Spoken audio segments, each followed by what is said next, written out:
3 പദങ്ങളെ നിങ്ങളുടെ മുമ്പിൽ കൊണ്ടുവരുവാനായിട്ട് ദൈവകൃപയിൽ ശരണപ്പെടുകയാണ്. സുദീർഘമായ ഒരു ദൈവ സന്ദേശമൊന്നും ഈ രാത്രി പറയുവാനായിട്ട് ആഗ്രഹിക്കുന്നില്ല.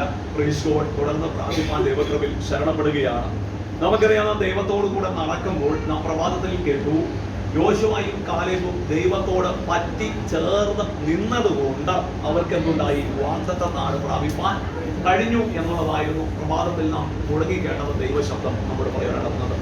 അപ്പോൾ പറ്റി ചേർന്ന് നിൽക്കുന്ന കാലേബും യോശുവയ്ക്കും വേണ്ടി സ്വർഗത്തിലെ ദൈവം ഒരു വാഗ്ദത്ത നാട് കാണുവാൻ അനുഭവിക്കാൻ ഒക്കെ സാഹചര്യങ്ങൾ നൽകി. അങ്ങനെയെങ്കിൽ ഈ രാത്രി നാം മറന്നു പോകരുത്. ആ വാഗ്ദത്ത നാട്ടിലേക്കുള്ള നമ്മുടെ യാത്രയിൽ നാം ശ്രദ്ധിക്കേണ്ട 3 കൂട്ടം കാര്യങ്ങളെ വേദപുസ്തകത്തിന്റെ പല ഭാഗങ്ങളിൽ നിന്ന് എടുത്ത് പറഞ്ഞ് എത്രയും പെട്ടെന്ന് ദൈവസന്നിധിയിലിരിക്കാനായിട്ട് ആഗ്രഹിക്കുകയാണ്. നാം വേദപുസ്തകം ലേഖനങ്ങളിലൊക്കെ അധികമായി കാണാൻ കഴിയുന്ന ഒരു പദമാണ് എരിവുള്ളവർ. എന്താണ് എരിവ് എന്നുള്ളത്? എത്ര പേര് കേട്ടിട്ടുണ്ട് എരിവുള്ളവർ? എല്ലാവരും കേട്ടിട്ടുണ്ടല്ലേ? അപ്പോസ്തലനായ പൗലോസ് സൂചിപ്പിക്കുന്ന ഒരു കാര്യമുണ്ട്, ഞാൻ ദൈവത്തിന്റെ എരിവ്, അല്ലെ, ക്രിസ്തുവിന്റെ ദൈവത്തിന്റെ എരിവോടെ എരിയുന്നു. ആ പദം എവിടെയാണ്? കൊരിന്ത്യർ ലേഖനത്തിൽ നമുക്ക് കാണാൻ കഴിയും. ഞാൻ ദൈവത്തിന്റെ എരിവോടെ എരിയുന്നു. എന്താണ്? ക്രിസ്തു എന്ന ഏകപുരുഷനെ നിങ്ങളെ നിർമ്മലകനിയായി വിവാഹ നിശ്ചയം ചെയ്തിരിക്കുക. സാത്താൻ ഹവായി വായത്താൽ ചതിച്ചതുപോലെ നിങ്ങളെയും ക്രിസ്തുവിന്റെ സ്നേഹത്തിൽ നിന്ന് മാറ്റുമോ എന്ന് ഈ ഭക്തൻ ഭയപ്പെടുകയാണ്. ആ നിലയിലേക്ക് ചിന്തിക്കുവാൻ ആ ഭക്തനെ സഹായിച്ച ഒരു വിഷയമാണ് ദൈവത്തിന്റെ എരിവോടെ താനെ എന്ത് ചെയ്യുക? എരിയുക. ഇംഗ്ലീഷിൽ ആ പദത്തിന് ഫെർവന്റ് എന്നുള്ള ഒരു പദമാണ് ഉപയോഗിച്ചിരിക്കുന്നത്. Praise God. എനിവേ, എന്റെ വിഷയം അതല്ല. പൗലോസ് എങ്ങനെ ചിന്തിച്ചു എന്നുള്ളതല്ല. എന്നാൽ വേദപുസ്തകം ഒരു വിശ്വാസിയോട് ഏതൊക്കെ നിലയിൽ ചിന്തിക്കുവാൻ പറഞ്ഞിട്ടുണ്ട് എന്നുള്ളതിനെ പറ്റിയാണ്. റോമർക്ക് എഴുതിയ 12-ാം അധ്യായം 11-ാമത്തെ വാക്യം. അവിടെ പ്രാരംഭമായി നമുക്ക് കാണാൻ കഴിയുന്ന ഒരു വിഷയമാണ് ആത്മാവിൽ എരിവ് ഉള്ളവർ. വായിച്ചാട്ടെ. ഉത്സാഹത്തിൽ മടുപ്പില്ലാതെ ആത്മാവിൽ എരിവുള്ളവരായി കർത്താവിനെ സേവിപ്പിൻ. Praise God. ഉത്സാഹത്തിൽ മടുപ്പില്ലാതെ ആത്മാവിൽ എന്ത് ചെയ്യണം? എരിവുള്ളവരായിട്ട് കർത്താവിനെ സേവിക്കണം എന്ന് പറഞ്ഞാൽ, കർത്താവിനെ സേവിക്കുക എന്ന് പറഞ്ഞാൽ ഒരുമാതിരി ചതഞ്ഞ് ഇരിക്കാനല്ല പറഞ്ഞിരിക്കുന്നത്. പിന്നെയാണ് ഒന്ന് കാണുമ്പോൾ തന്നെ അറിയണം ഇതൊരു ഫെർവന്റ് ആക്ഷൻ ആ വ്യക്തിക്ക് അകത്തുണ്ട്, ഒരു ഫെയ്ത്ത് അദ്ദേഹത്തിനകത്തുണ്ട്, എരിവുള്ള ഒരു വിശ്വാസമുണ്ട് എന്നൊക്കെ കാണുവാനായിട്ട് കഴിയും. ഇവിടെ അപ്പോസ്തലൻ റോമർക്ക് എഴുതിയ ഈ ലേഖനത്തിൽ സഭയോട് പറയുന്നത്, ആത്മാവിലാണ് നിങ്ങൾ എന്ത് ചെയ്യേണ്ടത്? എരിവ് ഉള്ളവരായിട്ട് ഇരിക്കേണ്ടത്. Praise God. ഹല്ലേലൂയ. ഈ ആത്മാവിൽ എരിവുള്ളതിനെ നമുക്ക് ഐഡന്റിഫൈ ചെയ്യാൻ വളരെ എളുപ്പമാണ്. സ്തോത്രം. കാരണം ഒരു ആത്മീയ കൂട്ടായ്മയും മുടക്കുകയില്ല. Price God. ഹല്ലേലൂയ. ദൈവവചന കേൾവിക്കാൻ സമയങ്ങൾ വേർതിരിക്കും, പ്രാർത്ഥനയിൽ പോരാടും. ആമേൻ. ഹല്ലേലൂയ. ക്രിസ്തുവിന് വേണ്ടി നിൽക്കും. ക്രിസ്തുവിനെ ആമേൻ ഹല്ലേലൂയ പൊതുവിൽ സാക്ഷീകരിക്കുവാൻ ഒരു മടിയും ഇല്ലാത്തവരാണ് ഈ ആത്മാവിൽ എരിവുള്ള വ്യക്തികൾ എന്ന് നമുക്ക് ഗ്രഹിക്കാനായിട്ട് കഴിയും. അങ്ങനെയുള്ള ഒരു വ്യക്തിത്വത്തെ നിങ്ങളുടെ മുമ്പിൽ ഒന്ന് പരിചയപ്പെടുത്തി മറ്റൊരു ഭാഗത്തേക്ക് നീങ്ങുവാൻ ആഗ്രഹിക്കുക. അപ്പോസ്തല പ്രവൃത്തികളുടെ പുസ്തകം 18-ാമത്തെ അധ്യായം അതിന്റെ 25-ാമത്തെ വചനം ഒന്ന് വായിച്ചാട്ടെ. അവൻ കർത്താവിന്റെ മാർഗ്ഗത്തിൽ ഉപദേശം കേൾപ്പാൻ ലഭിച്ചവനായിരുന്നു. യോഹന്നാന്റെ സ്നാനത്തെ കുറിച്ച് മാത്രം അറിഞ്ഞിരുന്നു എങ്കിലും ആത്മാവിൽ എരിവുള്ളവനാകിയാൽ അവൻ യേശുവിന്റെ വസ്തുത സൂക്ഷ്മമായി പ്രസ്താവിക്കുകയും ഉപദേശിക്കുകയും ചെയ്തു. ഇവിടെ ശ്രദ്ധിക്കണമേ, കർത്താവിന്റെ മാർഗത്തിൽ ഉപദേശം ലഭിച്ച ഒരു വ്യക്തിയെ അപ്പോസ്തലനായ ഈ ലൂക്കോസ് എന്ന് പറയുന്ന ക്രിസ്തുവിന്റെ ശിഷ്യനായ വൈദ്യൻ, ലൂക്കോസ് എന്ന വൈദ്യൻ അപ്പോസ്തല പ്രവൃത്തികളുടെ പുസ്തകം എഴുതുമ്പോൾ 18-ാമത്തെ അധ്യായം അതിന്റെ 24-ാമത്തെ വാക്യത്തിൽ നാം വായിച്ചതിന്റെ തൊട്ട് പുറകിലുള്ള വാക്യത്തിൽ ഈ വ്യക്തിത്വം ആരാണെന്ന് വെളിപ്പെടുത്തുന്നുണ്ട്. ആരാണ് അദ്ദേഹം? അപ്പോൾ അദ്ദേഹം അലക്സാന്ദ്രിയക്കാരനും വാഗ്വൈഭവവും തിരുവഴുത്തുകളിൽ സാമർഥ്യവുമുള്ള അപ്പൊല്ലോസ് എന്ന് പറയുന്ന യഹൂദൻ എഫെസോസിലെത്തി. അപ്പോൾ ഈ അപ്പൊല്ലോസിനെ പറ്റി വേദ പണ്ഡിതന്മാർ പറയുന്ന ഒരു കാര്യമുണ്ട്. ഇതിനെ എലോക്വന്റ് പ്രീച്ചർ എന്ന് പറയുന്നത്. എലോക്വന്റ് എന്ന് പറഞ്ഞാൽ ഈ പ്രസംഗ വൈഭവത്തെയാണ് എലോക്വന്റ് എന്ന് പറയുന്ന ഒരു ഇംഗ്ലീഷ് പദം കൊണ്ട് ഇവിടെ സൂചിപ്പിക്കുന്നത്. അതാണ് മലയാളത്തിൽ പറയുന്നത് വൈഭവമുള്ളത്. എന്താണ് എന്ന് പറഞ്ഞാൽ, പുതിയ നിയമത്തിൽ ഏറ്റവും ശക്തമായ നിലയിൽ ദൈവവചനം പ്രസംഗിക്കാൻ മിടുമിടുക്കൻ ആരായിരുന്നു? പൗലോസിനേക്കാൾ ഒരു പടി മുന്നിൽ നിൽക്കുന്ന, ശുശ്രൂഷയിലല്ല പ്രസംഗ ജ്ഞാനത്തിൽ ഒരു പടി മുന്നിൽ നിൽക്കുന്ന വ്യക്തിയായിരുന്നു ആര്?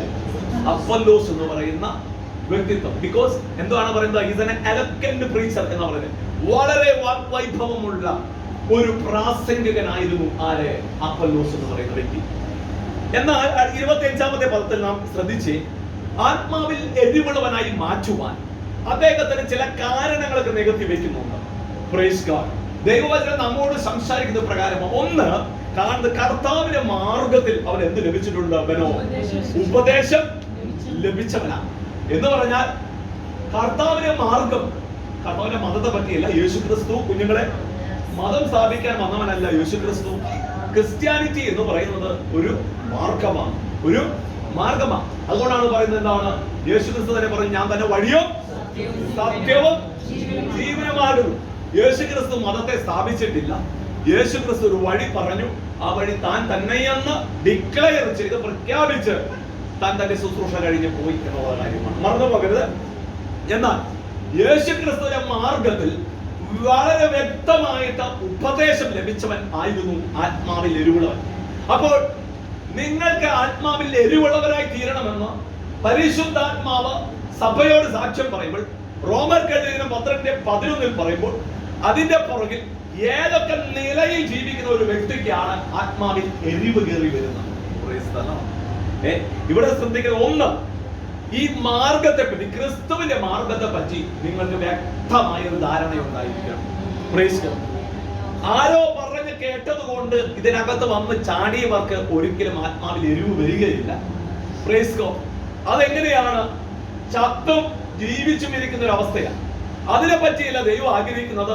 നീ കർത്താവിന് വേണ്ടി നിൽക്കുന്നുവെങ്കിൽ, ഞാൻ എപ്പോഴും പറയുന്ന ഒരു കാര്യമാണ്, നെഞ്ചും നെറ്റിയും കാണിച്ച കർത്താവിന് വേണ്ടി എന്ന് പറഞ്ഞാൽ അവൻ മുമ്പിൽ നിൽക്കാൻ, സ്തോത്രം, ആ നിലയിൽ കർത്താവിന് വേണ്ടി നിൽക്കുവാൻ അകത്ത് നിന്നൊരു ആഗ്രഹം കടന്നു വരാം. ഈ ഉപദേശം അകത്തുള്ള ഒന്നിനെയും ശത്രുവിന് വെല്ലുവിളിപ്പാൻ കഴിയും, പക്ഷെ അവന്റെ വിശ്വാസത്തെ തകർത്ത് കളയുവാനായിട്ട് പറ്റുകയില്ല. നിങ്ങളൊന്ന് ശ്രദ്ധിച്ചു നോക്കണമേ. സ്തെഫാനോസ് എന്ന് പറയുന്ന വ്യക്തിത്വം ക്രിസ്തുവിന്റെ മാർഗത്തെ അനുഗ്രഹിക്കപ്പെട്ട നിലയിൽ ആ യൗവനക്കാരൻ എന്തു ചെയ്യുകയാണ്? യേശുവിനെ സുവിശേഷീകരിക്കുകയാണ്. ജനത്തോട് യേശുവിൽ കൂടെയുള്ള രക്ഷയെ വിളിച്ചു പറയുമ്പോൾ നമുക്കറിയാം ആ വ്യക്തി എങ്ങനെയായിരുന്നു. ആ ഭാഗം ഒന്ന് വായിച്ചു. അവൻ ഒന്ന് വായിക്കാൻ പറ്റുമോ? സ്തോത്രം. അപ്പോസ്തല പ്രവൃത്തികളിൽ സ്തെഫാനോസിന്റെ മരണവുമായി ബന്ധപ്പെട്ട് തന്നെ കല്ലെറിയുമ്പോൾ താൻ എന്ത് ചെയ്തു? Praise God. സ്വർഗം തുറന്നിരിക്കുന്നതും പിതാവായ ദൈവത്തിന്റെ വലത്ത് ഭാഗത്ത് സ്വർഗം തുറന്നിരിക്കുന്നു, മനുഷ്യപുത്രൻ ദൈവത്തിന്റെ വലത്തുഭാഗത്ത് നിൽക്കുന്നു ഞാൻ കാണുന്നു എന്ന് പറഞ്ഞു. കേട്ടോ, ഈ ആത്മാവ് എരിവുള്ളവന്, ഹലോ, ആത്മാവിൽ എരിവുള്ള വ്യക്തി എങ്ങനെയാണെന്ന് അറിയാമോ? പ്രശ്നവും പ്രതികൂലം വരുമ്പോൾ ശത്രുവിന്റെ മുഖമല്ല കാണുന്നത്. കേട്ടോ, അല്ലെ? നമുക്ക് ആരെങ്കിലും ഒക്കെ എന്തെങ്കിലുമൊക്കെ ചെയ്താൽ നമുക്ക് പെട്ടെന്ന് ഓർമ്മ വരുന്നത് ആരെയാ?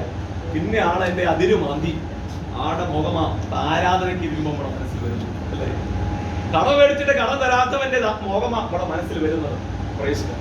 നമുക്കത്രേ ദോഷം നിരൂപിക്കുകയും പറയുകയും ചെയ്യുന്നവന്റെ മുഖമാ നമ്മുടെ മനസ്സിൽ വരുന്നത്. എന്നാൽ ഇവിടെ ശ്രദ്ധിക്കണമേ, സകല മനുഷ്യരും തന്നെ കല്ലെറിയുമ്പോഴും എന്ന് പറഞ്ഞാൽ പൊതുസമൂഹത്തിന്റെ മധ്യേ തന്റെ വിശ്വാസത്തെ ചോദ്യം ചെയ്യുന്ന അനുഭവമാണ്, അല്ലെ? പൊതുസമൂഹത്തിന്റെ മധ്യേ തന്റെ വിശ്വാസത്തെ ചോദന ചെയ്യുമ്പോൾ, പരീക്ഷിക്കുമ്പോൾ ആ ഭക്തൻ കണ്ടത് സ്വർഗം തുറന്നിരിക്കുന്നതാണ്.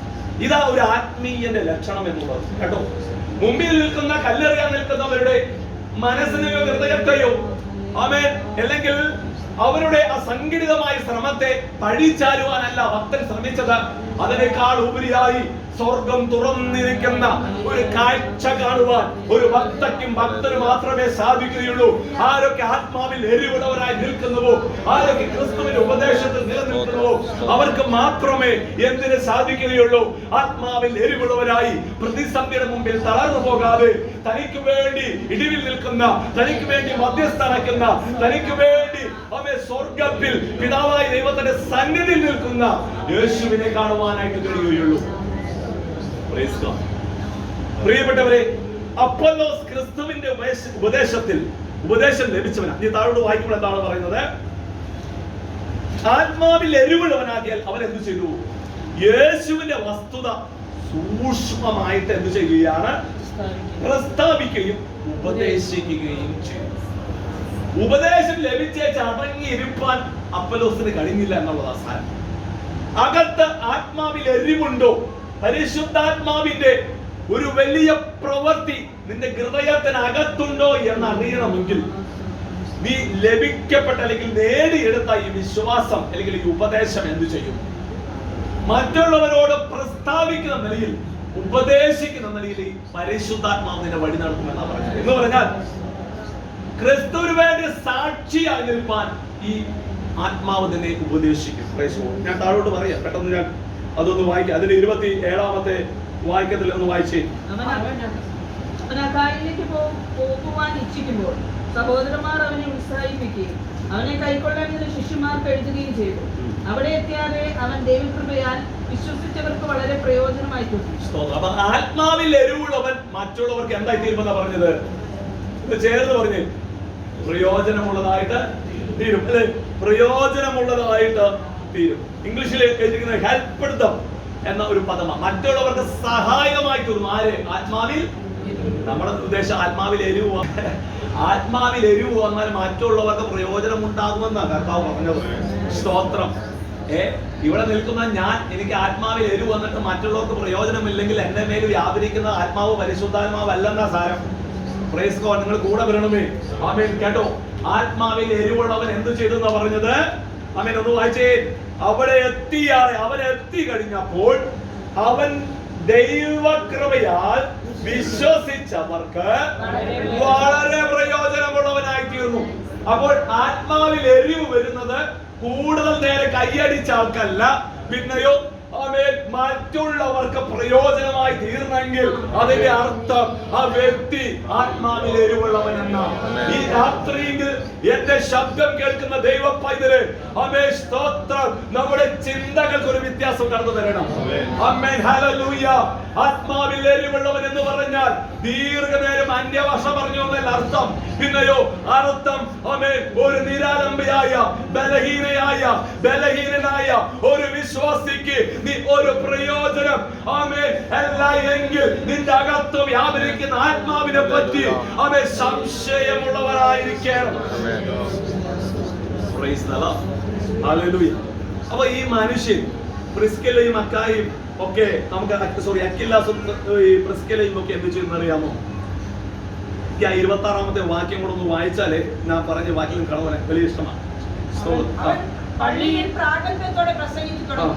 അക്കില്ലാസും പ്രിസ്കില്ലയും അവന്റെ പ്രസംഗം കേട്ടാറെ അവനെ ചേർത്തുകൊണ്ട് ദൈവത്തിന്റെ മാർഗം അധികം സ്പഷ്ടമായി അവന് തെളിയിച്ചു കൊടുത്തു. ഈ അക്കില്ലാസും പ്രിസ്കില്ലയും കുടുംബമായിട്ട് വളരെ ന്യൂലി ബിലീവേഴ്സ്, വളരെ അടുത്ത വിശ്വാസത്തിൽ കടന്നു വന്ന ഒരു കുടുംബമാണ്. പക്ഷെ ഇവർക്ക് കാര്യങ്ങളൊക്കെ ഗ്രഹിക്കാനായിട്ട് കഴിവുള്ളവരാണ്. ഈ വാഗ്വൈഭവമുള്ള, വചനത്തിൽ പരിജ്ഞാനമുള്ള അപ്പൊല്ലോസ് വന്നു കഴിഞ്ഞപ്പോൾ ഇവരെന്ത് ചെയ്തു? ഈ കുടുംബക്കാര് നോക്കി സ്നാനം, അല്ലെ? അത് നമ്മളൊരു കാര്യം പറയുന്നുണ്ട്. എവിടെയാ? യേശുവിന്റെ സ്നാനത്തെ പറ്റി ഇങ്ങനെ കുറച്ച് കാര്യങ്ങൾ അദ്ദേഹത്തിന് അറിവുള്ളൂ. ക്രിസ്തീയ സ്നാനത്തെ പറ്റി കുറച്ച് കാര്യങ്ങളൊക്കെ അറിവുള്ളൂ. അപ്പൊ അദ്ദേഹത്തോട് സ്പഷ്ടമാക്കി കൊടുത്തു. ആർക്ക്? ഈ അപ്പൊല്ലോസിന്റെ കാര്യങ്ങളൊക്കെ. നിങ്ങൾ ആ വ്യക്തിയുടെ മനോഭാവം ഒന്ന് ചിന്തിച്ചു നോക്കി. ഈ ആത്മാവ് എരിവെന്ന് പറയുന്നതിന്റെ കണ്ടോ? ഈ കുടുംബം അവരെ ഒരു ഡിന്നറിനോ അല്ലെങ്കിൽ ഒരു ചായ കുടിക്കാൻ വിളിച്ചു കാണും കേട്ടോ. ഈ അപ്പൊല്ലോസിനെ വിളിച്ചിട്ട് പറഞ്ഞു, ദൈവദാസനെ, നിങ്ങൾ വളരെ ശക്തമായിട്ട് ദൈവം നിങ്ങൾ ഉപയോഗിക്കുന്ന ഒരു കാര്യം സംശയമില്ല, വേഗത്തിൽ നിങ്ങൾ പ്രയോജനമാണ്. പക്ഷെ ഒരു കാര്യം, സ്നാനത്തെ പറ്റി നിങ്ങൾക്ക് ശരിയായ ഉപദേശം ഇതുവരെ ലഭിച്ചിട്ടില്ല. പിതാവിന്റെയും പുത്രന്റെയും പരിശുദ്ധാത്മാവിന്റെ നാമത്തിൽ സ്നാനം ഏൽക്കുക എന്നുള്ള ദൈവിക കൽപ്പന അനുസരിച്ച് നിങ്ങൾ സ്നാനം ഏൽക്കണം എന്നുള്ള ഒരു വസ്തുത ഈ അപ്പൊല്ലോസിന് ഈ കുടുംബം എന്ത് ചെയ്യുക? തെളിയിച്ചു കൊടുക്കുകയാണ്. അപ്പോൾ പൗലോസിന്റെ ഈ അപ്പൊല്ലോസിന്റെ മനോഭാവം എന്താ? 26-ാം വാക്യത്തിൽ എന്താണ്? ദൈവത്തിന്റെ മാർഗം അവൻ എന്ത് ചെയ്തു? അധികം സ്പഷ്ടമായി അവന് തെളിയിച്ചു. ഞാൻ വേണ്ട, എന്റെ കാര്യം ഞാനായിരുന്നില്ല പറഞ്ഞത്. പിന്നെ ഞാൻ 4 വർഷം ബൈബിൾ കോളേജിൽ പഠിച്ച, ഇനി നിന്റെയൊക്കെ ഒരു ആവശ്യവും എനിക്ക് ഇല്ല, അല്ലെ? നമ്മളൊക്കെ എന്താ? നമ്മളൊക്കെ മനോഭാവം എന്തായിരിക്കണം? നിങ്ങൾക്ക് മനസ്സിലായോ? ആത്മാവിൽ എരിവുണ്ടെന്നും പറഞ്ഞു ഇരുന്ന പായ വലിച്ചു കീറി മധ്യേ അപ്പൊല്ലോസ് എന്ന് പറയുന്ന കാര്യമുണ്ടോ? ആമേൻ. ഹല്ലേലൂയ. ആ ഭവനത്തിനകത്തല്ലേ അക്വിലാസും പ്രിസ്കില്ലയും എന്ന് പ്രിയപ്പെട്ടവർ കാര്യങ്ങൾ വിശദമായി തെളിയിച്ചു കൊടുത്തപ്പോൾ ആമേൻ അത് എങ്ങനെ തന്നെയോ അങ്ങനെ തന്നെ അംഗീകരിക്കുവാൻ ഒരു മനസ്ഥിതി, അതിന്റെ പേരാ താഴ്മ എന്നുള്ളത്. കേട്ടോ, ഈ രാത്രി ഒരു കാര്യം മനസ്സിലാക്കണം. ആത്മാവിൽ എരിവുണ്ടെന്ന് പറഞ്ഞാൽ അതിന്റെ അർത്ഥം നിന്റെ ഹൃദയത്തിനകത്ത് യഥാർത്ഥമായ ഒരു താഴ്മയുടെ അനുഭവം ഉണ്ടെന്ന സാരം. ആമേൻ, ഹല്ലേലൂയ. അല്ലാതെ ഉച്ചത്തിൽ അന്യഭാഷ പറഞ്ഞാൽ ആത്മാവിൽ എരിവാണെന്ന് സ്വർഗം പറയത്തില്ല. സ്വർഗം പറയണമെങ്കിൽ ഈ രാത്രി ഒരു കാര്യം ഗ്രഹിച്ചു കൊള്ളണം. ആമേൻ, ഹല്ലേലൂയ. സ്തോത്രം. സഭയ്ക്കകത്ത് ഒരു വിശ്വാസി ഒരു വിശ്വാസ പ്രമാണത്തെ പറഞ്ഞാൽ, ആമേൻ, ഒരു കാഴ്ചപ്പാടോട് ഒരു ദൂത് പറഞ്ഞാൽ, ഒരു വചനം പകർന്നു നൽകിയാൽ അത് സ്വീകരിപ്പാനുള്ള മനസ്ഥിതി, ആമേൻ, ഉന്നതിയിൽ നിൽക്കുന്ന പ്രാസംഗികൻ, ആമേൻ, ആ ഭവനം പറഞ്ഞ, ആമേൻ, ഉപദേശത്തിന്റെ മുമ്പിൽ മുട്ടുമടക്കി, ആമേൻ, സ്തോത്രം, സ്നാനത്തിന് വേണ്ടി ഒരുങ്ങുവാൻ തക്കവണ്ണം അവന്റെ മനസ്സില് അവൻ ദൈവകരങ്ങൾ താഴ്ത്തി. ഇതാ ദൈവത്തിന്റെ യഥാർത്ഥ പൈതൽ. കേട്ടോ, ആത്മാവിൽ എരിവുള്ളവൻ. അപ്പൊ ആത്മാവിൽ എരിവിൽ എന്തുണ്ട്? താഴ്മയുണ്ട്. ആമേൻ, അതാണ് ഞങ്ങൾക്ക് ഇവിടെ പറയാൻ വേണ്ടി വന്നത്, അല്ലേ? ഒരു ഉപദേശം വന്നു, പുള്ളി എന്തെങ്കിലും തർക്കിച്ചോ? ഈ പുള്ളി തർക്കിക്കുന്നവനാണോ? പുള്ളി യഹൂദന്മാരെ ഗണ്ഡിച്ചു കളയുന്നവനാ. നിസ്സാരക്കാരനല്ല അപ്പൊല്ലോസ്. പൗലോസിനേക്കാൾ വളരെ സ്ട്രോങ്ങിൽ നിൽക്കുന്ന അവസാനത്തെ വാക്യം വായിച്ച് അപ്പൊ പിടികിട്ടും. യേശു തന്നെ ക്രിസ്തു എന്ന തിരുവെഴുത്തിൽ തെളിയിച്ച് ബലത്തോടെ യഹൂദന്മാരെ പരസ്യമായി ഗണ്ഡിച്ചു. നമ്മളെ പോലെ ഫോൺ വിളിച്ചേച്ച് യേശുവിനെ പറ്റി വരും പറഞ്ഞ നമ്മളെ പോലെ സഹോദരൻ അങ്ങനെയില്ല ഇങ്ങനെയൊന്നും പറയുന്ന വ്യക്തിയല്ല. പബ്ലിക്കായിട്ട് എന്ത് ചെയ്യും? യഹൂദന്മാരെ പബ്ലിക്കായിട്ട് എന്ത് ചെയ്യും? ഗണ്ഡിച്ചു കളയുവാൻ തക്കവണ്ണം ആത്മീക പക്വതയും ജ്ഞാനമുള്ള അപ്പൊല്ലോസ് പ്രിസ്കില്ലയുടെയും അക്വിലാസിനെയും ഭവനത്തിനകത്ത് അവൻ താഴ്മ ധരിച്ചവനായി ഒരു ആട്ടിൻകുട്ടിയെ പോലെ നിന്നു കൊടുക്കുകയാ. അവൻ ഇന്നലെ വിശ്വാസത്തിൽ കടന്നു വന്ന ആ പ്രിയ ഭവനം ചില തിരുവെഴുത്തുകളെ തെളിയിച്ചപ്പോൾ അതിനു മുമ്പാകെ സമർപ്പിച്ച്, അതങ്ങനെയാണെങ്കിൽ എന്നെ ഞാൻ സമർപ്പിക്കുന്നു പറയുവാൻ വാഗ്വൈഭവമുള്ളവൻ നിന്നു കൊടുത്തുവെങ്കിൽ അതിന്റെ പേരാണ് ആത്മാവിൽ എരിവുള്ളവൻ. അങ്ങനെയെങ്കിൽ ഈ രാത്രി തിരിച്ചറിഞ്ഞുകൊള്ളണമേ, ആത്മാവിൽ എരിവുള്ളവൻ എന്നതിന്റെ അർത്ഥം ആമേൻ ക്രിസ്തീയ താഴ്മ ധരിക്കുക എന്നുള്ളതാണ്. ഉപദേശം വന്നപ്പോഴേ വചനം പറഞ്ഞാൽ അതിന്റെ മുമ്പിൽ പിടിച്ചു നിൽക്കാൻ അപ്പൊല്ലോസിനൊന്നും കഴിഞ്ഞില്ലെന്ന സാരം. അവൻ എന്ത് ചെയ്തു? പകരം അവനങ്ങ് ഏൽപ്പിച്ചു കൊടുത്തു.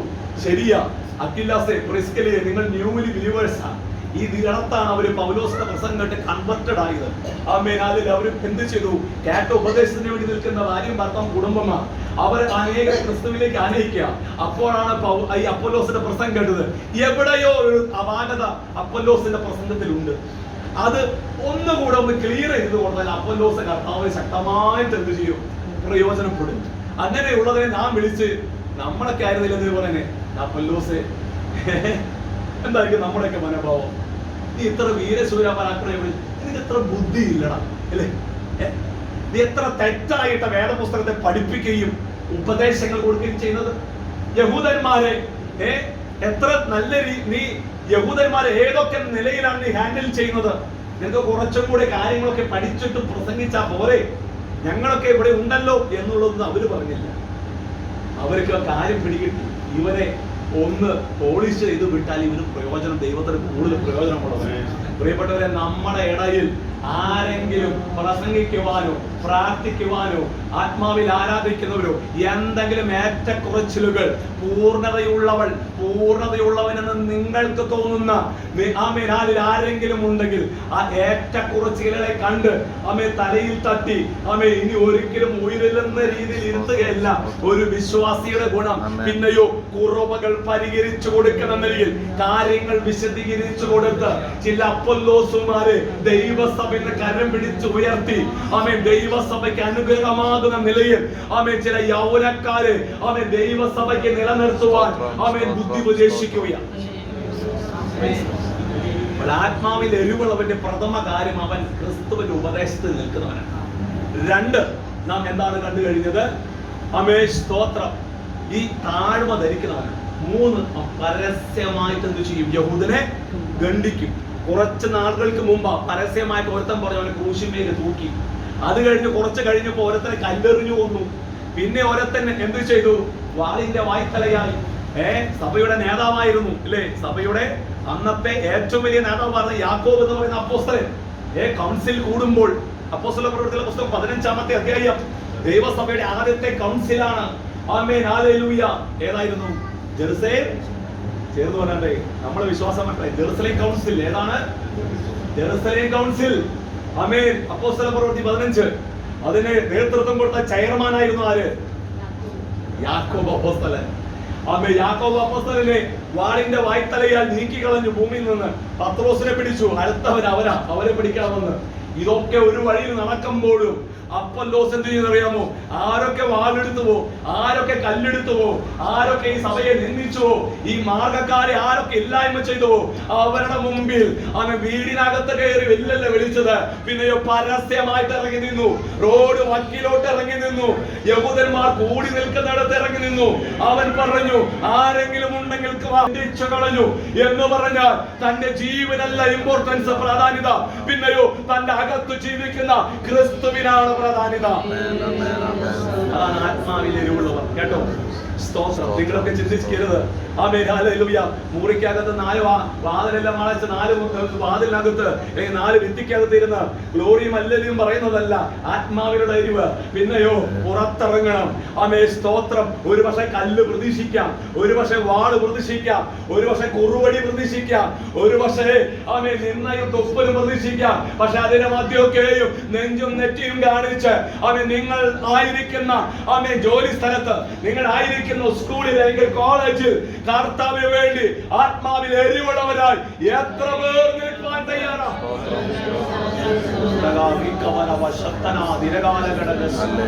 ഈ അന്ത്യകാലത്ത് ദൈവസഭയ്ക്ക് നടക്കുന്ന ആദ്യത്തെ ഒരു വിഷയമാണ് ആത്മാവിൽ എരിവുള്ളവരായിരിക്കുക. ഞാൻ സമയം നേടുന്നില്ല. രണ്ടാമത് ഒരു എരിവിനെ പറ്റി നമുക്കവിടെ വായിപ്പാനായിട്ട് കഴിയുന്നു.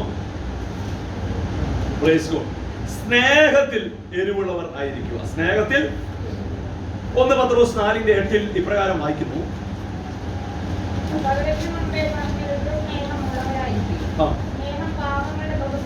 മതി. സകലത്തിനു മുമ്പേ എന്തു ചെയ്യണം? തമ്മിൽ ഉറ്റ സ്നേഹം.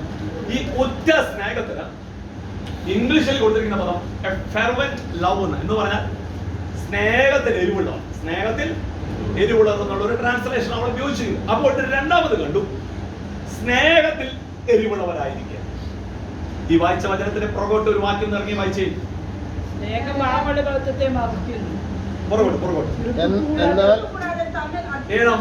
എന്നാൽ എല്ലാറ്റിന്റെയും അവസാനം സമീപിച്ചിരിക്കുന്നു. എന്നാൽ എല്ലാറ്റിന്റെയും എന്ത് ചെയ്തിരിക്കുക? അവസാനം. ആരാ പറയുന്നത്? തല്ലി പറഞ്ഞവനാ.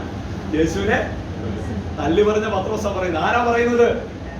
വാളിന്റെ കയ്യിലുണ്ട്, ഞാനിതെടുത്ത് വെട്ടി. അമ്മേ സ്തോത്രം. വെട്ടുകൊണ്ടവൻ തലൊന്ന് മാറ്റിയതുകൊണ്ട് അവന്റെ മഹാപുരോഹിതന്റെ ദാസന്റെ ചെവിക്ക് കഴുത്തിന് വെട്ടിയതാ. പക്ഷേ 3 വർഷമായി നടക്കുന്ന ഗ്ലോറിയും അല്ലേലിയും പറഞ്ഞ് സ്നാനപ്പെട്ട പുള്ളി അനേകരെ സ്നാനപ്പെടുത്താൻ പ്രോത്സാഹനം കൊടുത്തവനാ. കൈവച്ചപ്പോൾ ഭൂതം വിട്ടുമാറിയവനാ. അമ്മേ സ്തോത്രം. ഒത്തിരി കാര്യങ്ങൾ കർത്താവിന് വേണ്ടി ചെയ്തവനാ. പക്ഷേ കയ്യിൽ എന്തുണ്ട്? ഇത് വെച്ച് വെട്ടിയത് എങ്ങോട്ടാ? യേശുവിനെ പിടിക്കാൻ വന്നപ്പോൾ ഗത്സമനയിൽ വെട്ടിയത് എങ്ങോട്ടാ? മഹാപുരോഹിതന്റെ ദാസന്റെ കഴുത്തിന് വെച്ചാ വെട്ടിയത്. പക്ഷെ അവൻ തന്നെ മാറിയപ്പോൾ അവന് ചെവി പോയി. കേട്ടോ, കയ്യിൽ വെച്ചാ മതി. അവൻ കർത്താവ് പറഞ്ഞു, വാളെടുക്കുന്നൊരു വാളാൽ നമ്മുടെ ആളുകളൊക്കെ വളരെ സുദീർഘമായിട്ട് എന്ത് ചെയ്യുന്നുണ്ട്? രാഷ്ട്രീയക്കാരൊക്കെ മാറ്റം എടുക്കും അല്ലെ? വാളെടുക്കുന്ന വാളാലെ നശിപ്പിക്കുള്ളൂ. കണ്ടില്ലേ TV വാർത്തകൾ? ഈ ഈവനിങ് ചർച്ചകൾ ഉണ്ടാകുമ്പോൾ അങ്ങോട്ടും ഇങ്ങോട്ടും ചെടി എറിയുമ്പോൾ ഇവർ വിളിച്ചു പറയും വാളെടുക്കുന്ന വാളാൽ. മുസ്ലിം ലീഗ് അങ്ങോട്ട് പറയും, കോൺഗ്രസ്സുകാർ ഇങ്ങോട്ട് പറയും. അവരൊക്കെ എടുത്ത് ഉപയോഗിക്കും. 3 പ്രാവശ്യം തല്ലി പറഞ്ഞ് അവൻ അതിദുഃഖത്തോടെ ഹൃദയഭാരത്തോടെ കരഞ്ഞു മാനസാന്തരപ്പെട്ട് കൃപയുടെ ഭാഗത്ത് തിരിച്ചു വന്ന് പെന്തക്കോസ്തന്റെ നാളിൽ ആത്മാവിനെ നിറയപ്പെട്ട് ആമേ സ്തോത്രം സകല മനുഷ്യരോട് വിളിച്ചു പറഞ്ഞു, ആകാശത്തിന് കീഴിൽ ഭൂമിയിൽ ആമേ മനുഷ്യന് രക്ഷക്കായി ഒറ്റ നാമമേ ഉള്ളൂന്ന്. അവൻ മുഖം നോക്കാതെ യഹൂദ പണ്ഡിതന്മാരുടെ മുഖത്ത് നോക്കി അവൻ വെല്ലുവിളി എന്ന രീതിയിൽ സുവിശേഷം പ്രസംഗിച്ചവൻ. ആമേ സ്തോത്രം. കാരാഗ്രഹത്തിൽ കിടക്കുമ്പോൾ അർദ്ധരാത്രിയിൽ കരങ്ങളെ കൂട്ടിയടിച്ച് ആരാധിച്ച് ആമേൻ കാരാഗ്രഹത്തിന്റെ ബന്ധനങ്ങളെ ഭേദിച്ച് പുറത്തു വന്നവൻ അവൻ വിളിച്ചു പറയുക, എല്ലാറ്റിന്റെയും സാരം കേട്ടുകൊള്ളുക. ഒന്നേ പറയുവാനുള്ളൂ, എന്താണ്? എല്ലാറ്റിന്റെയും അവസാനം സമീപിച്ചിരിക്കുന്നു. ആമേൻ സ്തോത്രം. നാം ചിന്തിക്കുന്ന ആമേൻ അല്ലെങ്കിൽ കുറെ കൂടെ ഒക്കെ മുന്നോട്ട് പോകുമെന്ന നാം ചിന്തിക്കുന്ന എന്താണെന്ന് അറിയാമോ? മക്കളെ കാണാം, അവരുടെ മക്കളെ കാണാം, ആമേൻ അവരെ മക്കളെയും കെട്ടിച്ച് ഞാൻ ബോധത്തുള്ളൂ എന്ന ചിന്ത. പക്ഷെ സ്വർഗം പറയുന്നു, ഇനി സമയം അധികമില്ല കേട്ടോ യൗവനക്കാരുത്തി. ആമേൻ ഇനി അധികം സമയമില്ല. എല്ലാത്തിന്റെയും സാരം കേട്ടുകൊള്ളുക. ആമേൻ ഇപ്പോഴാകുന്നു സുപ്രസാദ കാലം, ഇപ്പോഴാകുന്നു രക്ഷാ ദിവസം. ഈ ദിവസങ്ങൾ കർത്താവിനെ ഹൃദയത്തിൽ സ്വീകരിച്ച് പിതാവിന്റെയും പുത്രന്റെയും പരിശുദ്ധന്റെ നാമത്തിൽ സ്നാനമേറ്റ് ക്രിസ്തുവിനോട് ചേരുവാൻ കഴിയുന്നില്ലെങ്കിൽ അപ്പോസ്തലനായ പത്രോസ് വിളിച്ചു പറയുന്നു, ആമേൻ ഇതാ അവസാനം സമീപിച്ചിരിക്കുന്നു. മത്തായി സുവിശേഷം 24 യേശു ക്രിസ്തുവിനോട് ചോദിക്കുക, ലോകത്തിന്റെ അവസാനം എന്താ? അതേ ശിഷ്യന്മാർ ചോദിക്കുമ്പോൾ യേശു പറയുക, നിങ്ങൾ യുദ്ധങ്ങളെയും യുദ്ധശ്രുതികളെയും പറ്റി കേൾക്കും. ആകാശത്തിൽ അടയാളം, ഭൂമിയിൽ അടയാളം, ആമേ സകലമായ അടയാളം. ഇത് കാണുമ്പോൾ ഒരു കാര്യം ഓർത്തുകൊള്ളണം, മനുഷ്യപുത്രന്റെ വരവ്. മനുഷ്യപുത്രന്റെ വരവ് ഒരുങ്ങിയിട്ടുണ്ടോ? പാട്ടുപാടി ചോദിച്ചോളേ, ഒരുങ്ങിയിട്ടുണ്ടോ നിൻ വിളക്കിൽ എണ്ണ? അന്ന് പാടി എണ്ണയുണ്ടോ നിൻ വിളക്കിൽ, നീ ഒരുങ്ങിയിട്ടുണ്ടോ? എണ്ണയുണ്ടോ നിൻ വിളക്കിൽ. അപ്പോ സ്നേഹത്തിന്റെ ആഴവും വീതിയും നീ അറിഞ്ഞിട്ടുണ്ടോ എന്ന് ചോദിക്കുന്നത്. കാരണം കാളം തൊലിക്കാൻ ഇനി അധികം സമയമൊന്നുമില്ല. കഴിഞ്ഞ ഈ വൈകിച്ചിരിക്കുന്നു. ആകയാൽ പ്രാർത്ഥനയ്ക്ക് സുബോധം വേണം. എന്ത് വേണം? പിന്നെന്ത് വേണം? നിർമ്മതരായി. പിന്നെ നമ്മുടെ വാക്യത്തിൽ കിടന്നിട്ട് സകലത്തിനു മുമ്പേ. അപ്പോൾ 7ാം വാക്യത്തിൽ പറഞ്ഞ സകല വിഷയങ്ങൾക്ക് മുമ്പേ ഉറ്റ സ്നേഹമുള്ളവരായിരിക്കണം. ഉറ്റ സ്നേഹത്തിന് ഇംഗ്ലീഷിൽ കൊടുത്തിട്ട് പദമാണ് ഫെർവെന്റ് ലവ്. ഉറ്റ സ്നേഹം. ആമേൻ. ആത്മാവിൽ എരിവുള്ളവർ എന്ന് പറയുന്നത് പോലെ സ്നേഹത്തിൽ എരിവുള്ളവരായിരിക്കണം. എത്ര പേർക്ക് ഗ്രഹിപ്പാൻ കഴിഞ്ഞു? കാരണം അടുത്ത വാക്യം പത്രോസാ പറയുന്നത്, സ്നേഹം എന്ത് ചെയ്യുന്നു?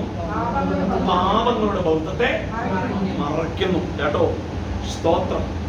ആരെങ്കിലും വിദ്വേഷമൊക്കെ ഉണ്ടെങ്കിൽ ആറ്റം ബോംബൊക്കെ വീഴാറായി, എന്ത് ചെയ്യണം? അന്ന് സ്നേഹിച്ചു, അതങ്ങ് മറന്നു. കടം പേടിച്ചിട്ട് വർഷങ്ങളായിട്ട് കിട്ടിയില്ലേലും അത് പൊക്കോട്ടെ. നമ്മൾ അദ്ദേഹത്തോട് ശ്രമിച്ച് നിത്യതയിൽ എത്തുന്ന ഏറ്റവും നല്ലത്. ആമേൻ. അതിർവാന്തിയനോടും നമ്മോട് പഴി പറഞ്ഞവനും നമ്മോട് കണ്ണുകളിയുള്ളവനോടും സകലരോടും ക്ഷമ ചോദിച്ച് ഒരുങ്ങിയിരുന്നു. കാരണം എപ്പോ വേണമെങ്കിലും തൊലിക്കാം. ക്രിസ്തു പറഞ്ഞ അത്തി തളിർക്കുമ്പോൾ നിങ്ങൾ ഒരു കാര്യം മനസ്സിലാക്കിക്കൊള്ളുക, വേനൽ അടുത്തിരിക്കുന്ന സാരം. അത്തി യഹൂദന 48 മെയ് 15 യഹൂദന അത്തി തളിർത്തു കഴിഞ്ഞു. വർഷങ്ങൾ പലതും കഴിഞ്ഞു. ആമേ. ഇനി കർത്താവ് വരെയില്ലെന്ന് അനേകർ പ്രസംഗിക്കുന്നു. പക്ഷേ അകത്ത് ആമേ ദൈവവചനമുള്ള ഒരു ദൈവ പൈതലറിയാം, നാഥന്റെ കാലൊച്ച വളരെ അടുത്തിരിക്കുകയാ. ആ ദിവസങ്ങളെ എപ്പോ വേണമെങ്കിലും കാഹളം തൊലിക്കാം. ഒരുങ്ങിയിരിക്കുന്നത് തന്നോട് ചേർക്കുവാൻ മദ്യപാനിൽ താൻ വരാൻ സമയമായെന്ന്. അതുകൊണ്ട് ഭക്തൻ പറയുന്നത് എന്താണ്? സ്നേഹത്തിൽ ഉച്ചിരിപ്പിൽ. ഒരു വാക്യം കൂടെ വായിക്കും. സദൃശ്യം 17:9. സ്നേഹം തേടുന്നവൻ ലംഘനം എന്ത് ചെയ്യുന്നു? മറച്ചു വെക്കുന്നു. കേട്ടോ,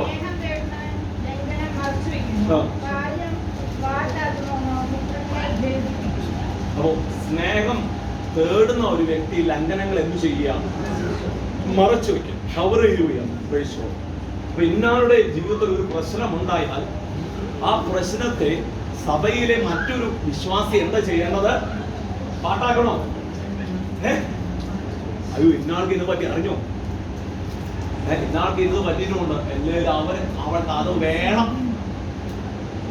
10 പേരോട് വിളിച്ചു പറഞ്ഞാൽ മനസമാധാനമില്ല. 10 പേരോട് പറഞ്ഞാൽ കോഴി ബിരിയാണി കഴിച്ച പോലെ ഒരു ആശ്വാസമായി. ഭയങ്കര സമാധാനമായി. മറ്റുള്ളവരുടെ വീഴ്ചയും താഴ്ചയും മറ്റുള്ളവരുടെ നിന്നയും പരിഹാസവും ഒക്കെ 10 പേരോട് പരദൂഷണം പറയുന്നതിനേക്കാൾ കർത്താവ് പറഞ്ഞില്ല. സ്നേഹം എന്ത് ചെയ്യുന്ന പറഞ്ഞത്? തേടുന്നവൻ അവന്റെ ക്വാളിറ്റിയാണ്, അല്ലെ? ഈ സ്നേഹം തേടുന്നതിന്റെ ക്വാളിറ്റി അവൻ ലംഘനങ്ങളെ മറച്ചു വെക്കും. തന്റെ സഹോദരന്റെ സഹോദരിയുടെ ജീവിതത്തിൽ വന്ന ഒരു പാകപ്പിഴയെ പൊട്ടി ഘോഷിക്കാതെ അതിനെ കവർ ചെയ്യുകയാണ്. അതാ ഒരു ദൈവ പൈതലിന്റെ മുഖമുദ്ര എന്നുള്ളത്. കേട്ടോ, സ്തോത്രം. അപ്പോൾ സ്നേഹത്തിൽ എരിവുണ്ടായാൽ അവൻ മറ്റുള്ളവന്റെ ദോഷത്തെ മറയ്ക്കും. അല്ലേ? സ്തോത്രം. നമുക്ക് ഈ ലേഖനങ്ങളിൽ വായിക്കാൻ കഴിയുന്നുവല്ലോ, നിങ്ങളിൽ ഒരുവൻ വീണാൽ നിങ്ങൾ എന്ത് ചെയ്യണം? അവനെ സ്നേഹത്തിൽ എന്ത് ചെയ്യണം പറഞ്ഞിരിക്കുന്നത്? ബുദ്ധി ഉപദേശിക്കണം. അല്ലാതെ അവനെ പഴിചാരി നിന്ദിക്കപ്പെട്ട് ആണിയടിച്ച് അവന്റെ അവസാനത്തെ പെട്ടിക്ക് പോലെ ആണിയടിച്ച് ഒരിക്കലും പൊങ്ങാൻ പറ്റാത്ത നിലയിൽ അവനെ തകർത്ത് കളയാൻ വിശ്വാസ പ്രമാണം വിശ്വാസിക്കില്ലെന്ന്. വിശ്വാസിക്കുള്ളത് എന്താ?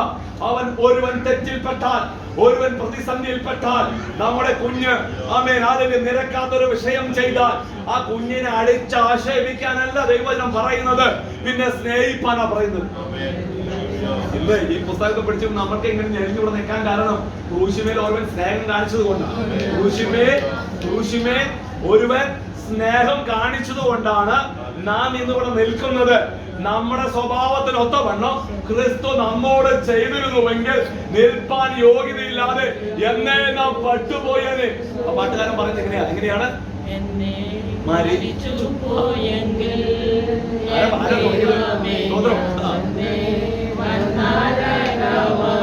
നിങ്ങൾക്കൊക്കെ അറിയാവുന്ന പാട്ടാ, പാടി നല്ല പാട്ടാ.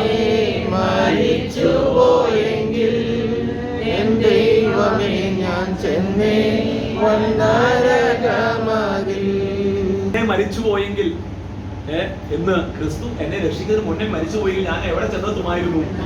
അങ്ങോട്ടുള്ള ടിക്കറ്റ് ഒക്കെ എന്റെ കയ്യിൽ പോക്കറ്റിൽ കിടക്കുകയാണ്. പാസ്പോർട്ടും വിസയൊക്കെ റെഡി ആയിട്ട് ഇരിക്കുകയായിരുന്നു അങ്ങോട്ട് പോകാൻ. പക്ഷെ സ്വർഗം എന്നോട് കരുണ കാണിച്ച് ആമേൻ വന്നതുകൊണ്ടാ ഈ കൃപയുടെ ഭാഗം. കഴിഞ്ഞ ദിവസം ഞാൻ ചിന്തിക്കുന്നത് എത്ര ബോഷത്വമായിരുന്നു ഞാനൊക്കെ ചെയ്തുകൊണ്ടിരുന്നത്. നിങ്ങളെക്കാളൊക്കെ എത്ര വലിയ ബോഷത്വമായിരുന്നു. ആ മിണ്ടാൻ പറ്റാത്ത അന്തോണിസ് പുണ്യാളുടെ മുമ്പിൽ ഒറ്റ നിൽപ്പ. ഒരു 16 വയസ്സുകാരൻ 17 വയസ്സുകാരൻ ഒരു കുത്തും എഴുതുമായിട്ട് നിൽക്കുന്ന എത്ര വലിയ ബോഷത്വമായിരുന്നു ചെയ്യുന്നത്. മെത്രാന്റെ കൈ തൊട്ടുമുത്തി. സ്തോത്രം. എത്ര ലജ്ജാകരമായ കാര്യം. എന്ത് ചെയ്യും? മടുത്തു പോകും. പ്രാർത്ഥനയിൽ എന്ത് ചെയ്യും? മടുത്തു പോകും. ഏലിയാവ് എന്ത് ചെയ്ത പറഞ്ഞ വാക്യം 5:16 നീതിമാന്റെ